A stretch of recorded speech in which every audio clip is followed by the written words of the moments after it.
با نام خدا، درود و صلوات و فرستاده او، سلام و درود و پیام برادران و خواهران عزیز، هر کجا که باشن موفق، مؤید، سربلند باشین. قصه امروزه ما نام داره از حرامی به دنیا می آید.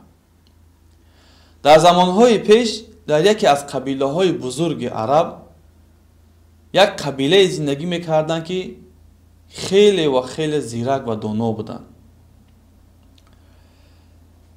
مرد بود در این قبیله 3 فرزند داشت.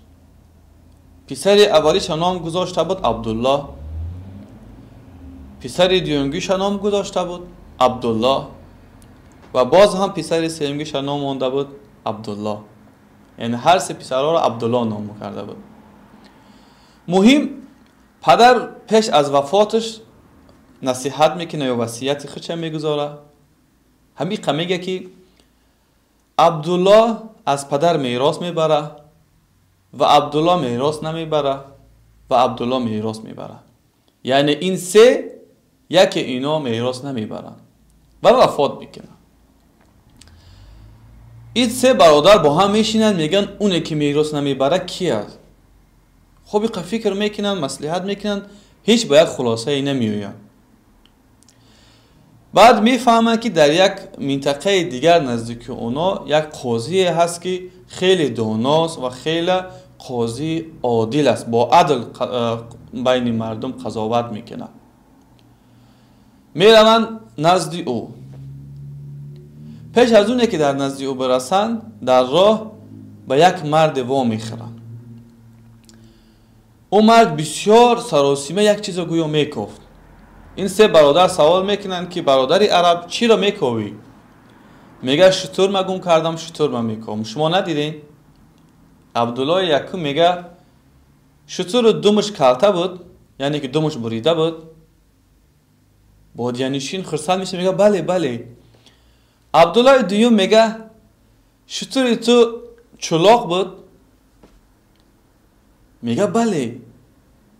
و نفر سیومش، عبدالله سیومش میگه آیا شطوری تو یک چشمش کور بود؟ دیگه بادیانشین خیلی خرسند میشه میگه بله انمون شطوری ما بود. در کجا است؟ این 3 میگن که ما ندیدیم شطور تا. بادیانشین در غضب میشه و میگه تو همه 3 صفتی که کرده، هر 3 صفت در شطوری ما بود. چه خیلی شما میگه شطور ما ندیدیم. خلاص بالاخره بادیانشین میگه که شطوری ما را شما کشتین و خوردین، الان میگه که ما ندیدیم. من شما را پیش قاضی میبرم. میگه کدام قاضی؟ میگه فلان. میگه خب ما هم نزد همون رفتیم.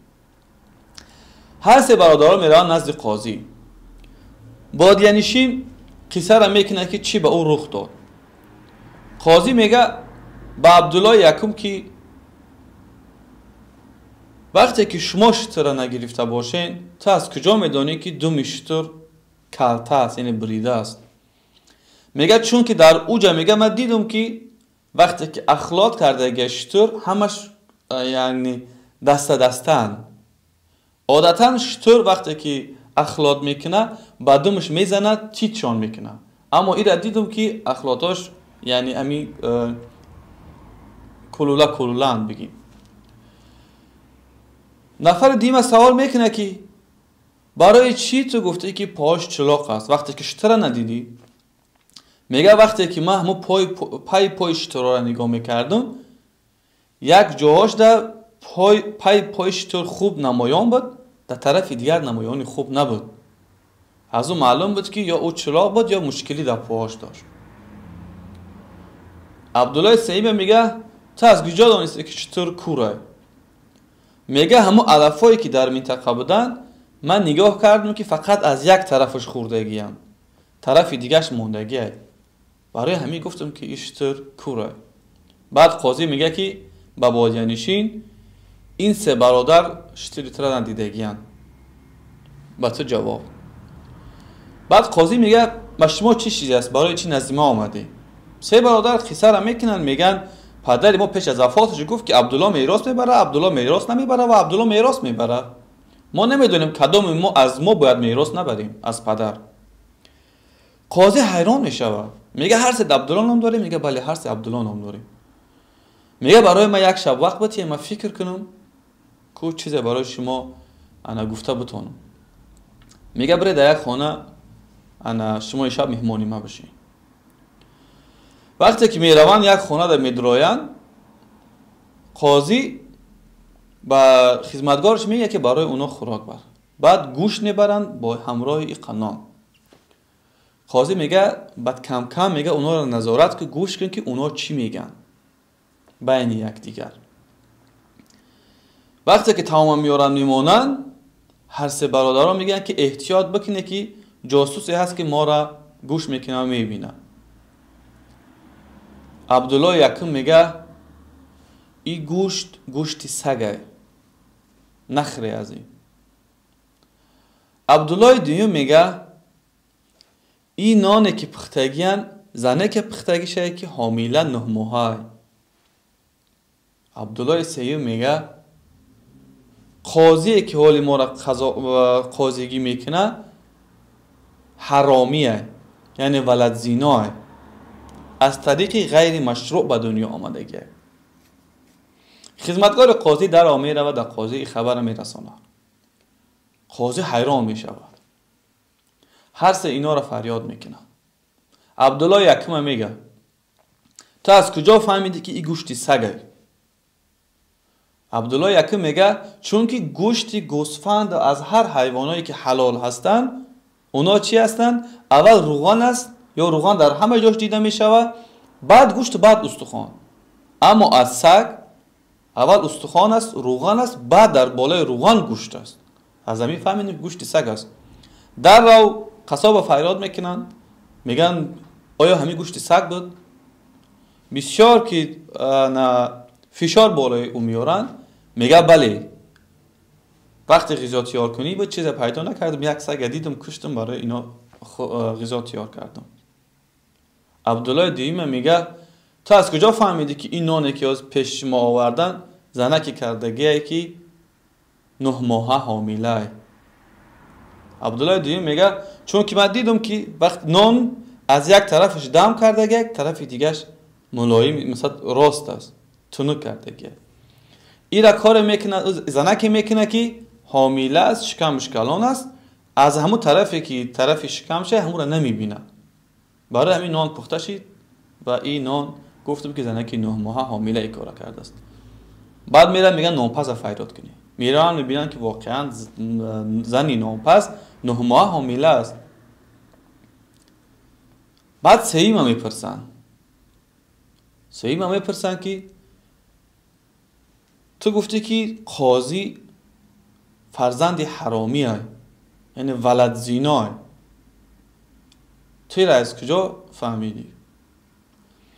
میگه بجز حرامی ولد زینا نفر دیگر آدم روان نمیکنه که سیری بین 3 کسی دیگر را برای او جاسوسی کنن. پشت مردم یک نفر دیگر را رای نمیکنه که اونا را جاسوسی کنن، سخنان یا را بیارن در او برسانند. این را فقط کی میکنه؟ این را حرامی فقط میکنه. قاضی میخیزه نزد مادرش میره، از مادرش میپرسه که آیا ما فرزندی هستم؟ میگه بله فرزندی. من فرزندی پدر؟ میگه بله فرزندی پدرتی. میگه راست شو بگو. بسیار که اصرار میکنه، بعد مادرش میگه بله تو فرزندی حرامی، تو فرزندی از این پدر دستی، تو غیر مشروع به دنیا آمدگی. قاضی میگه نزد 3 برادر، میگه اویه که تو گفتی گوشتی سگه، تو میراث میبری، تو واقعا شناختی که گوشتی سگ بوده است. ایه که تو گفتی 9 ماه حامیله، تو را میراث میبری از پدرت، واقعا این زنه که حامیله 9 ماه بوده است. اما عبدالله سیوم، تو که گفتی من حرامیم، تو میراث نمیبری از پدرت. عبدالله سیوم میگه برای چی؟ قاضی میگه حرامی را بجز حرامی کسی دیگه نمیشناسش، یعنی ولد زینا را فقط ولد زینا میشناسش، برای همین تو میراث نمیبری. حکمش آنه که نه، اینا میرون. با این 2 برادری که یکم بودن، عبدالله 1 عبدالله 2، نزد مادرشان میرون، میگن مادر قضیه همیشید، تو واقعا بگو که این عبدالله سیوم از کجاست. بعد میگه که فرزندم ای عبدالله سیما پدرت وقتی نماز بامداد خواند مسجد برآمد، در آن پشت در مسجد یافت، آورد ما کلامش کردیم. این نیم شوخی و نیم جدی از او گواهی میتیه که از مار به دنیا میآید، از شیر به دنیا میآید، از حرامی. باشد که خداوند ذکاوت و راستی و حکم کردن به عدالت و اینا را برای همه ما مهیا بگردانه. سلام علیکم و رحمت الله و برکاته.